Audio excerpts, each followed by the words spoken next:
Shalom warga kerajaan. Declaring the mandate of the king. Mandate itu apa? Seperti saya katakan pada waktu sebelumnya tentang suara gembala. Ini bukan ide orang Kristen. Mandate itu perintah seorang raja untuk dilaksanakan. Ada dua mandat bagi warga kerajaan. Pertama, Markus 16 itu mandat penginjilan. Untuk memberitakan Injil. Injil apa? Injil kerajaan. Kabar baik tentang kerajaan. Sang raja sudah datang kepada segala makhluk. Tetapi ada mandat budaya. Dan mandat budaya itu jadikan segala bangsa muridku. Matius pasal 28. Perkataan declaring itu seringkali kita bayangkan seperti orang berkhotbah. Bukan. Di dalam firman Tuhan, preaching itu declaring. Keriso. Pemberitanya kerix. Itu adalah saudara seperti Yohanes Pembaptis. Ketika utusan daripada imam-imam kepala datang pada dia. Apakah engkau Mesias? Dia berkata yang jelas, aku bukan Mesias.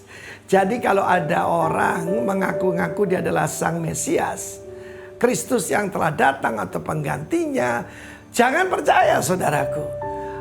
Yohanes Pembaptis memberikan contoh yang sangat baik. Kalau begitu engkau adalah Elia. Sebab selain Mesias juga dijanjikan Elia akan datang. Dia bilang bukan. Kristus mengatakan roh Elia. Jadi spirit yang seperti Elia. Bukan reinkarnasi.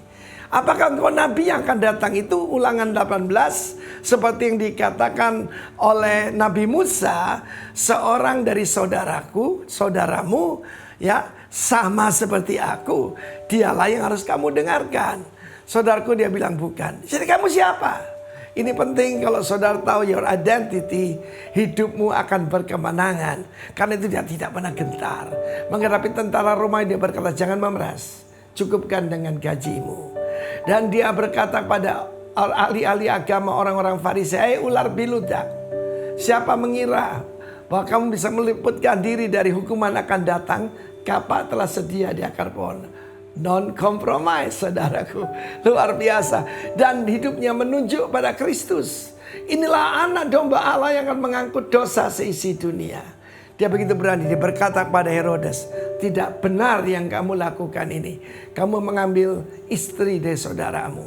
Herodes Antipas mengambil yaitu Herodias, istri daripada Herod Philip, saudara kandungnya. Jadi ini iparnya saudaraku. Dan kebetulan dia yang paling berkuasa. Tapi tidak pernah ada ketakutan pada Yohanes Pembaptis. Pada mana akhir hidupnya? Dia dipancung saudaraku. Ketika Salome menari di pesta yang penuh kemabukan itu. Dan Herodias meminta kepala dari Yohanes Pembaptis. Kenapa dia begitu berani? Dia tahu siapa dirinya. Akulah suara yang berseru-seru di padang belantara. Saudaraku, dia tidak punya gedung. Tidak punya pengikut, tidak mendirikan partai politik, tidak mendirikan agama.